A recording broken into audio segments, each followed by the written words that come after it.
Hey everybody, and welcome to Mike Nierychlo Online, sharing my love for people, wine, food, and all things made passionately. As you can see, today we're hanging out at Morning Star Farms, home of Little Qualicum Cheeseworks and Mooberry Winery.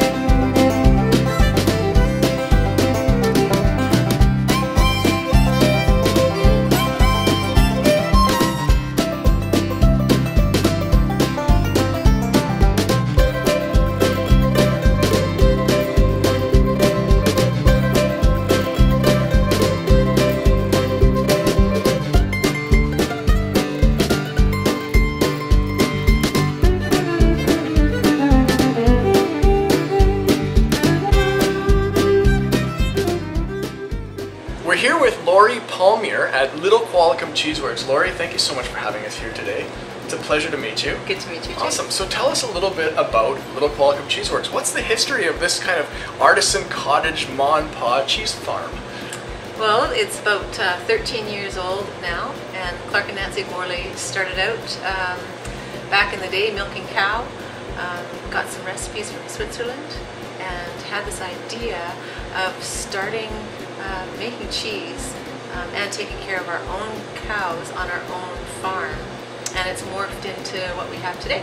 That's fantastic. Now, tell us a little bit about making cheese. For myself and for a lot of our viewers out there, just making cheese is fairly foreign to us. What are kind of the basic steps in making the cheese that we get to consume from the supermarket?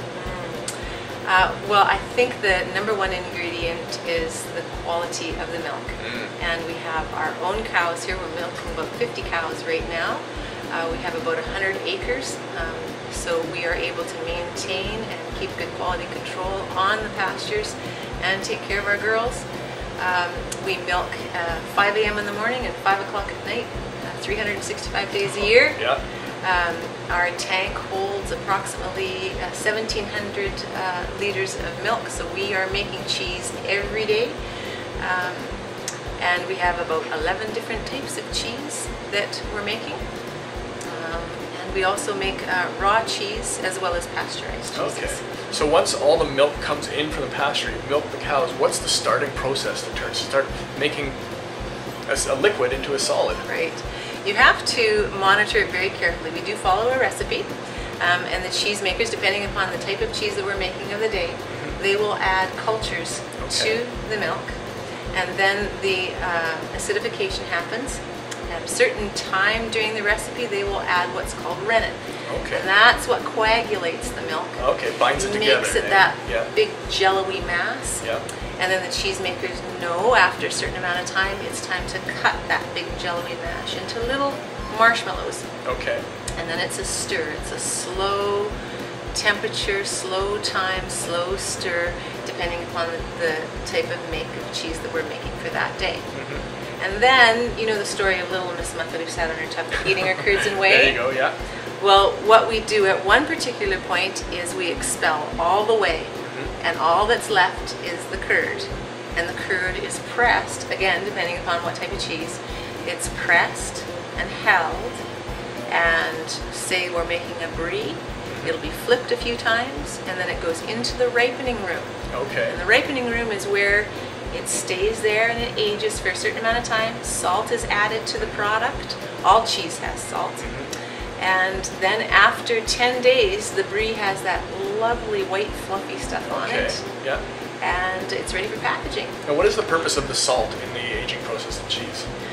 Well, if you didn't add salt, all cheese has salt, depending upon the type of cheese. Again, if we were to just have the milk product with the cultures, you'd have this big protein mass with really not a lot of flavor to it. Yeah. Salt adds the flavor to it. Okay. And I'm assuming in your refrigerators or your storage facilities there's a certain humidity level and temperature level needs to be kept in order to maintain the aging of the cheese? Yeah, exactly.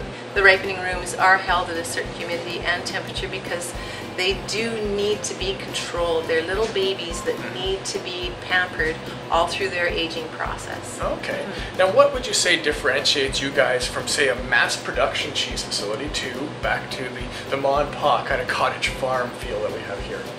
Well, like I said before, we have quality control. We have our own cows, our own land.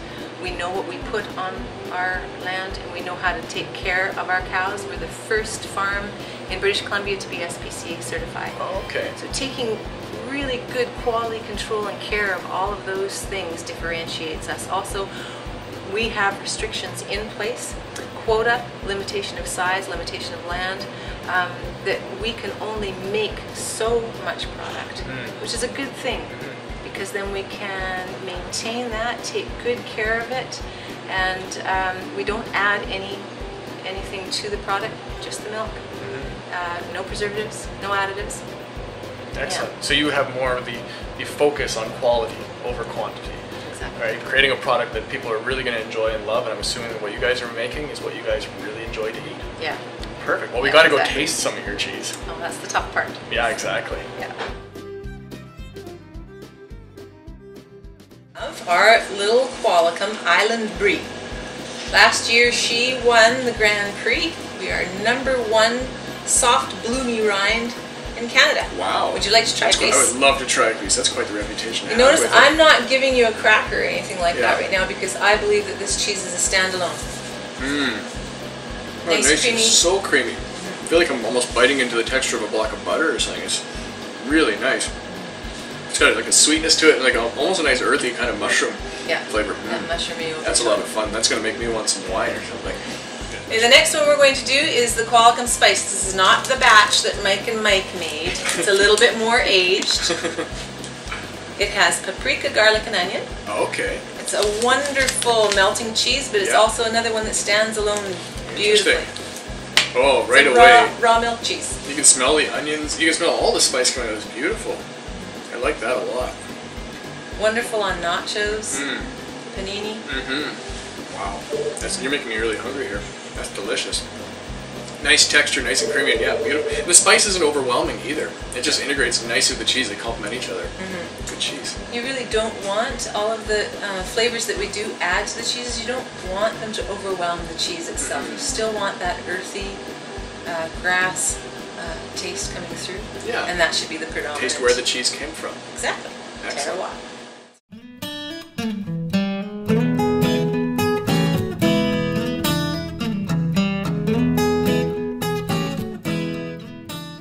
We're here with Phil Charlebois. Phil, it's an absolute pleasure to meet you. Nice to meet here you. at Mooberry Winery. Yes. Now, tell us about Mooberry Winery, Phil. From my understanding, at one point you were the cheesemaker at Little Qualicum Cheeseworks, located here on the same property. That's right. And the winery is just part of the evolution of the farm here. Yeah, we were looking for a way to augment the tourism business here, and we decided to do a winery. But in doing the research on our property and everything, we decided we wouldn't do grape wine, and we would do a fruit wine instead. So it offers us a lot of flexibility, and plus blackberries grow pretty easy. Yeah, very much embracing what Vancouver Island has to offer. There's blackberries everywhere. Yeah, definitely. Yes. Yeah, and you've got a lot of blackberries planted on the farm as well. Yeah, we have about 2.5 acres of thornless blackberries. Okay. So this is a good thing. Yeah, nice and easy to train. I'm sure easier to harvest and work with. Yes, no skin sacrifice when you're harvesting. And I've noticed you guys have a whole gambit of different wines from all over British Columbia, I'm assuming? Yeah, mostly Lower Fraser Valley and on the island is where we source our fruit. Okay, yeah. So peach to apple. What else have you got in there? Cranberries come from just south of Nanaimo and Cedar. Blueberries, Lower Fraser Valley, or here on the island, depending on availability and price. So we do a lot of different. Gooseberry is a very, very unique wine. Yeah. They're from the Fraser Valley, and it's a very tart, acidic wine, but it has a very, very unique flavor, very herbaceous. Yeah, exactly. And I do have to say, I feel quite privileged to hang out with a fruit winemaker, because as we say on the show, we're trying to depretentiousize the wine world, and you don't get much more unpretentious than fruit wine. You're just making a beverage that everybody really enjoys, and it's such a refreshing, fun thing. Yeah, and that was what our goal is. Our goal is to make something that is very, very drinkable. Yeah. I mean, you know exactly what you're drinking when you have a sip of it. It doesn't taste like pepper or ripe red fruit. It tastes like the fruit, and the reason it tastes like it is because we don't add anything to it. Yeah, No it tastes like the flavorings fruit or it came anything. from. Yeah, exactly. And that goes very along with the feel, I think, of the farm here. Showing up here, the staff here, everybody here, there's a very friendly, unintimidating place to come. Yes. So far, our experience here, we've really enjoyed ourselves. And it's a good place to work, and it shows when everybody's here. So you mentioned you got your thornless blackberries. We got some blackberry wine in front of us here. We got to taste some of that. Tell us a little bit more about it. Well, depending on the batch, there's around 4 pounds of blackberries in every bottle. Oh, okay. So yeah.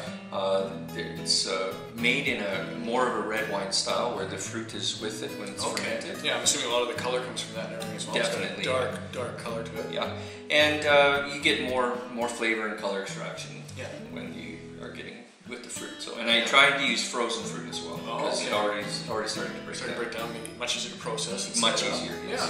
Well, this is just, it's a lovely wine. It tastes like blackberries, like you said. It tastes like, I'm sure, just like the fruit it came from off the vine. And yeah, it's got a really nice soft mouthfeel. Goes down easy. If this was chilled a little bit in the summer, it would be really nice. Excellent. I'm sure you got a lot of people who come up with different cocktails for this as well. We've experimented. I'm sure you have. Yeah, exactly. Now we've got a bunch of cheeses here with us from little Qualicum Cheeseworks. Which one would you recommend to go with blackberry? Probably the Qualicum Spice, the one that you guys are making today. So Qualicum Spice. That's this one here? No, the one over there. Oh, this one here. Yeah. Excellent. Qualicum Spice. Yeah, you may have seen footage of me bashing around the tanks there. Hopefully I did okay on the cheese. Yeah, nice cheese. We tried that one earlier with Lori. Yeah. I can see how it's going to work with the sweetness of the blackberry. Yeah. Really nice pairing. Well, thank you so much, Phil. Yes. Nice you guys come. Yeah, much appreciated. Very nice to meet you. And I look forward to tasting some more of your wines. Sounds good.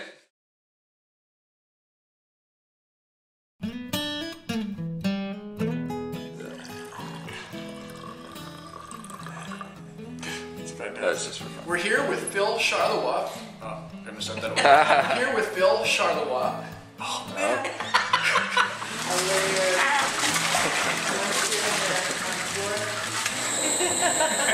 It's so true.